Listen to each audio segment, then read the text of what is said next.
আজকে বাংলাদেশের রাজনীতিতে একটা নতুন সুযোগ সৃষ্টি হয়েছে। আসুন আমরা সবাই যারা গণতন্ত্রে বিশ্বাস করি, যারা লিবারেল ডেমোক্রেসিতে বিশ্বাস করি, যারা গণমাধ্যমে বিশ্বাস করি, তারা সবাই সেই সুযোগটাকে কাজে লাগিয়ে সত্যিকার অর্থেই বাংলাদেশকে একটা গণতান্ত্রিক, একটা উদারপন্থী একটা রাষ্ট্র হিসেবে আমরা প্রতিষ্ঠিত করি। অনেক সংগ্রাম, অনেক লড়াই, এই প্রেস ক্লাবে অনেক স্মৃতি, এবং সেই স্মৃতিগুলো যেমন সংগ্রামের তেমনি একই সঙ্গে আস্থার। কারণ আমরা এই সাংবাদিক ভাইদের কাছ থেকে যে সহযোগিতা পেয়েছি এই সংগ্রামে, আমরা সবসময় সেটাকে স্মরণ করব।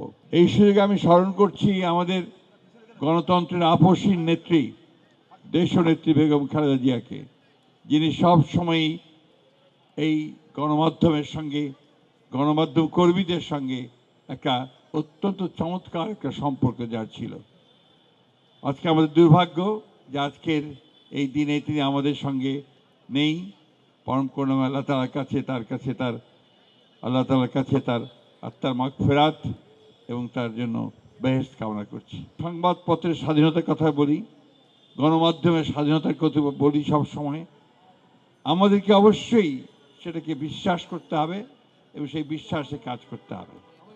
আমার একটা কথা, আমি সরাসরি কথা বলি, সেটা হচ্ছে আমরা যেন আবার সেই ফ্যাসিস্টদের মতোই সাংবাদিকদের উপরে চড়াও হয়ে না বসি। এই কথাটা আমাদের সকলকে সব সময় মনে রাখা প্রয়োজন বলে আমি মনে করি, বিশেষ করে আমাদের সরকারের। আগামীকাল একটি নতুন ইতিহাস রচিত হতে চলেছে। একটি সম্পূর্ণ নিরপেক্ষভাবে জনগণের সমর্থনের মধ্য দিয়ে, জনগণের আস্থা নিয়ে একটি নতুন সরকার গঠিত হয়েছে। আগামীকাল সেই পার্লামেন্টের প্রথম অধিবেশন হতে চলেছে।